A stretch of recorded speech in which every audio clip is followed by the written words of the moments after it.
nós estamos chegando e eu quero falar para você o que aconteceu essa semana que está bombando aí nas redes sociais e em tudo que é ponta aí, inclusive na mídia. Uma bomba que aconteceu ontem na Comissão de Constituição e Justiça com o nosso ministro da Economia, Paulo Guedes. Eu sou Joel César e quero falar para você o que aconteceu. Foi polêmico, mas o nosso ministro da Justiça saiu bem, não se assuste. Esse é só o resumo do que aconteceu ontem. Vamos lá, fique aqui comigo que eu vou dar o meu parecer sobre isso aí. Foi bombástico, tá ok? Pois bem, meus amigos, o que aconteceu ontem na Comissão de Justiça e Constituição foi um negócio quase que covarde, né? Quase que covarde. Por quê?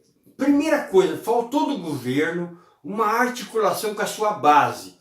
Poucos, se eu não me engano, 2 ou 3 deputados só da base do governo estiveram presentes na Comissão de Constituição e Justiça, naquela sessão onde foi convocado o Paulo Guedes para prestar alguns esclarecimentos sobre a reforma da Previdência. Pois bem, a reforma da Previdência é um ato aí que nós não vamos poder escapar. Ela tem que ser aprovada de alguma forma ou de outra, ela vai ser aprovada, ou ela vai ser reformada também dentro do projeto que veio do presidente Bolsonaro. Primeiro vai para a Câmara dos Deputados e depois para o Senado para ser votado. Pensou em comprar alguma coisa? Dê um pulinho na Lua. Visite mileva.lua.net, a segurança que você precisa, com entrega garantida. E uma vez aprovado, e aí começa a valer os regimes da reforma da Previdência.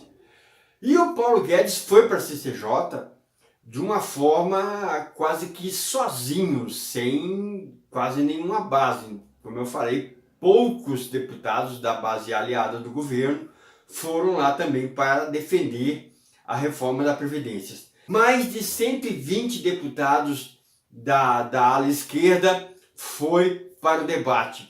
E evidentemente que largaram bombas e bombas direto para o Paulo Guedes se defender e argumentar alguma coisa em cima das perguntas que vinham. Pois bem, houve muitas evidências graves com respeito à reforma da Previdência.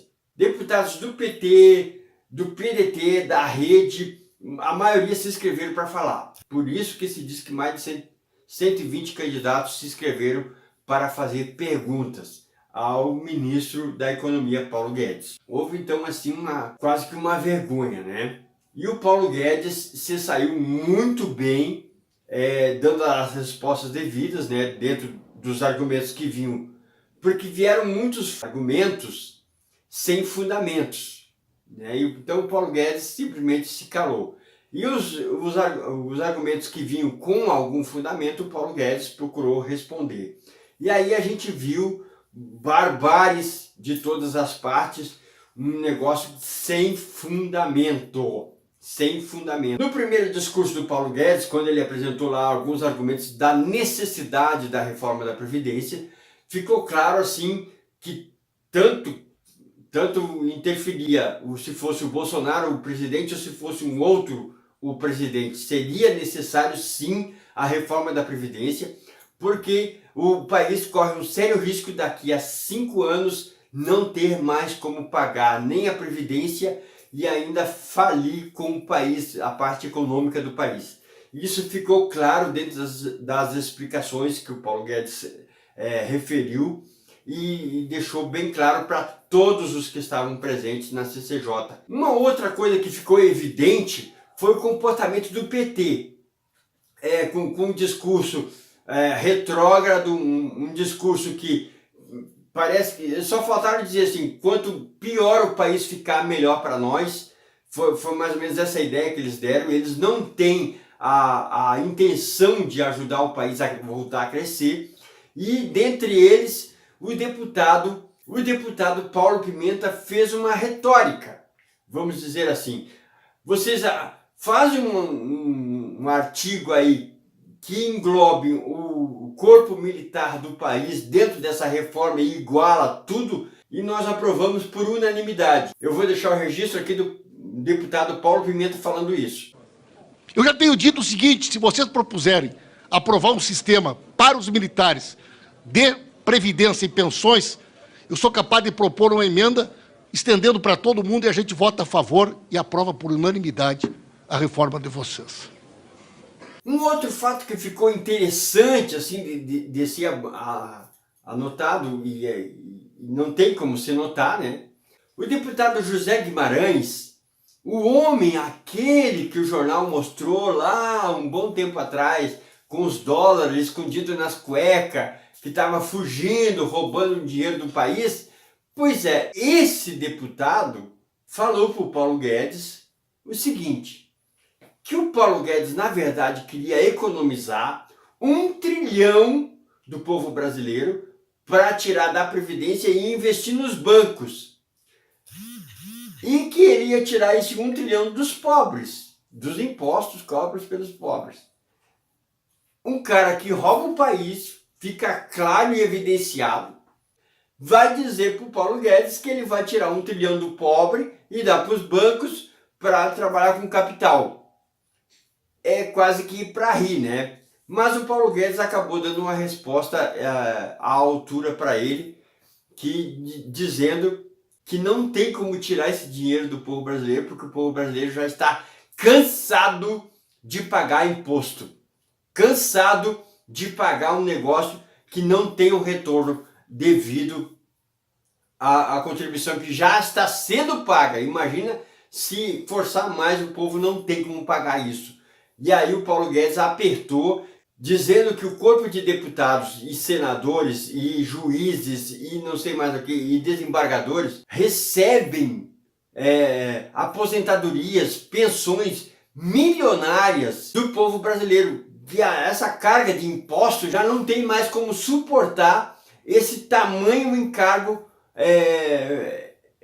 de taxas e impostos que o povo brasileiro paga. Então é quase que uma vergonha o que separou o país. Então, dentro dessa reforma, iguala e coloca um teto máximo de aposentadoria de 5.800. Já viu aí algum juiz, algum desembargador se aposentando, ganhando aí 500 mil reais por mês, baixar para 5 mil reais?